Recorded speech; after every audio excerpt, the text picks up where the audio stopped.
Hello అండి. మనం సమ్మర్లో ఇలా మ్యాంగోస్ తిని వాటి లోపల ఉన్న పీస్లని బయట పాడేస్తుంటాం కదా. అలా పాడేయకుండా మ్యాంగో ప్లాంట్స్ని ఎలా ప్లాంట్ చేసుకోవాలో చూద్దాం. మనకి జంబో ప్లాస్టిక్ గ్లాసులు ఉంటాయి కదా, అవి కావాలి. దాని కింద ఇలా మనం హోల్స్ చేసుకోవాలి. నెక్స్ట్ టిష్యూ పేపర్స్ ఉంటాయి కదా, అవి కూడా కావాలి. ఇప్పుడు టిష్యూ పేపర్స్ని యూస్ చేసి ఫస్ట్ ఎలా ప్లాంట్ చేసుకున్నామో చూద్దాం. మనం ఇలా మ్యాంగోని దేనితోనైనా కొడితే ఇలా పైన సైడ్ ఓపెన్ అవుతుంది. దాన్ని సీజర్ హెల్ప్తో సైడ్ నుంచి కట్ చేసి ఇలా గట్టిగా ఓపెన్ చేస్తే దాని లోపల ఒక సీడ్ ఉంటుంది. ఆ సీడ్ని బయటకు తీసుకోవాలి. నెక్స్ట్ టిష్యూ పేపర్ ఉంది కదా, ఆ టిష్యూ పేపర్ని బోత్ పైన సైడ్ కింద సైడ్ ఇలా మొత్తం వెట్ చేసుకోవాలి.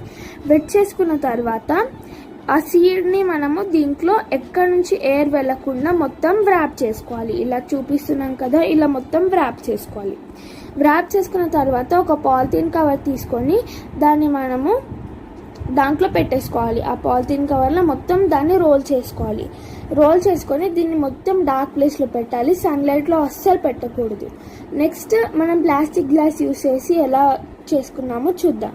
సేమ్ అలాగే ఆ మ్యాంగో పీస్ని ఓపెన్ చేసుకొని దాంట్లో నుంచి సీడ్ తీసుకోవాలి. నెక్స్ట్ మనము రెడ్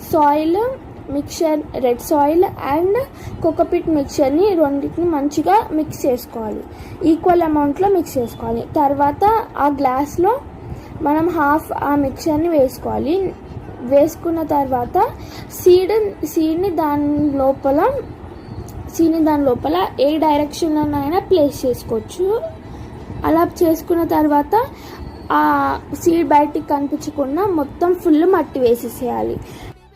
దీన్ని కూడా మనం ఎండలో అస్సలు పెట్టకూడదు, ఓన్లీ డార్క్ ప్లేస్లో పెట్టాలి. ఈ ప్రాసెస్ని మన కజిన్స్తో చేపిస్తే ఎలా ఉంటుంది? సో వాళ్ళు కూడా తిన్న ఫ్రూట్స్ని ఇలా మనం పెడితే నెక్స్ట్ సమ్మర్ వచ్చేసరికి వాళ్ళ ప్లాంట్స్ ఇంత పెద్దగా పెరిగాయని వాళ్ళు చూసి హ్యాపీగా ఫీల్ అవుతారు.